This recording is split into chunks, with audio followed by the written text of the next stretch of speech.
Shabbat is the greatest gift we received as a Jewish people. And a person who keeps Shabbat, it says, Ma'arichim lo yamavu shnotav, is guaranteed a long life.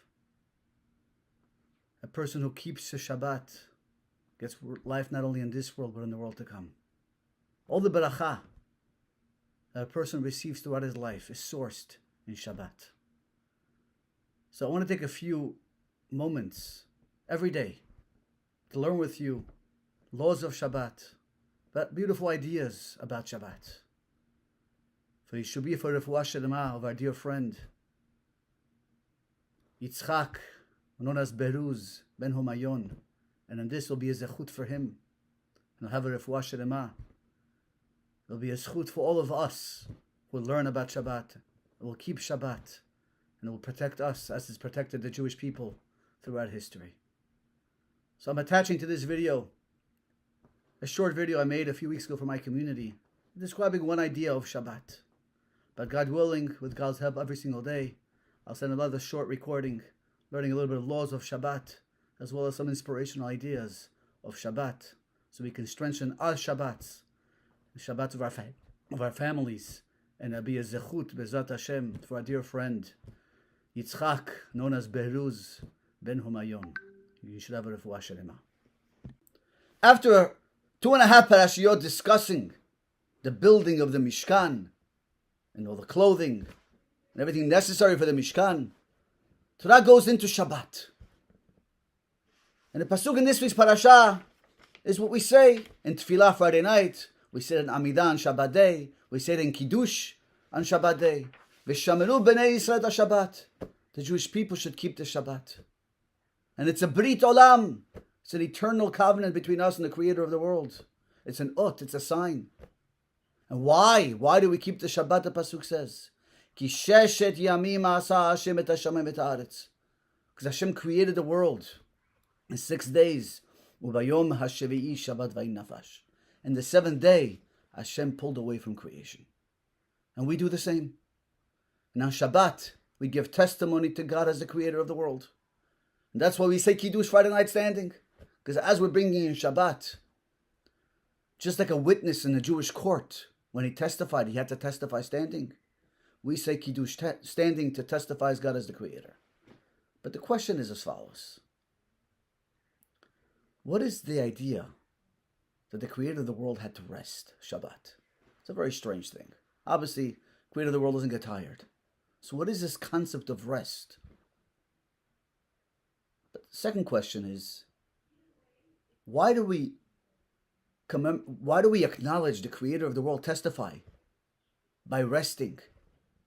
If we're testifying to God as the Creator, shouldn't we spend the day creating and building and accomplishing?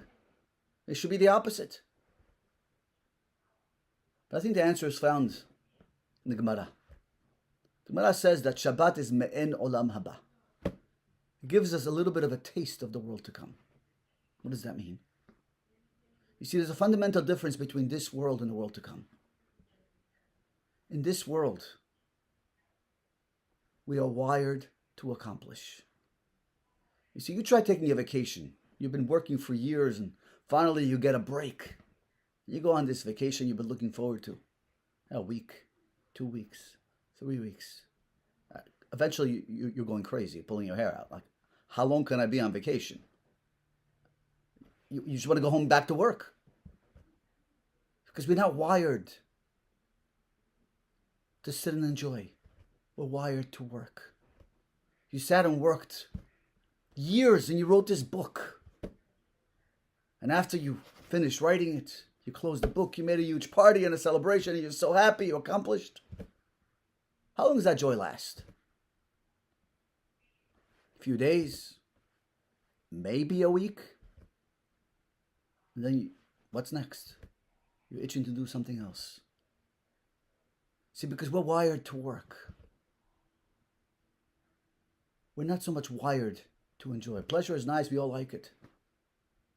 But that's what we're wired to do. Take the greatest moment of pleasure you have. Your wedding day. Wedding of a child. And you're in ecstatic and in great joy. And how long does that feeling last? few days, a few weeks. We get bored, we near something else. Olam Haba, we're completely different. Olam Haba, we're wired to enjoy. That moment of ecstasy and pleasure we felt lasts forever. And that's what the Mishnah Avot says. Yafeh sha'achat shel korat ruach ba'olam haba. One moment of pleasure in the world to come is better than bikol chayei olam hazeh. You can combine all the moments of pleasure you had in your lifetime and more, all the moments of pleasure any single person had throughout history, you combine them together. They don't equal to one moment of pleasure in the world to come. Because they were wired to enjoy. That moment, that first initial moment of pleasure, you feel that moment forever. It never leaves you. That's Shabbat. It's Me'en Olam Haba. See, Shabbat is a day of not working. We don't create, we don't build. We actually pull away and enjoy what we created. You see, if you're involved in tinkering and building and creating, but you can't let go, you never finish, then you never made anything. But more than that, you destroy it. Take a painter who's sitting there painting his beautiful painting, spending weeks, and he's got one more fix, one more stroke. Let me just do this, let me just do that. And he can't stop tinkering with his painting. Ultimately, he destroys it. The beauty is gone. To create sometimes means I have to let go and enjoy what I created. Shabbat, in a sense, is the culmination of creation, culmination of a project, culmination of the work I've been doing all week. I take Shabbat, I pull away. Now I can appreciate what I created. It is actually the final act of creation. So on Shabbat, just like Hashem pulled away from creating on Shabbat and made the world that we have, so to every single Shabbat, we pull away and spend that 24 hours, 25 hours of it's not a time of accomplishing. The opposite. It's a time to pull away and enjoy what we accomplished. And that pulling away itself is the final act of creation. Shabbat Shalom.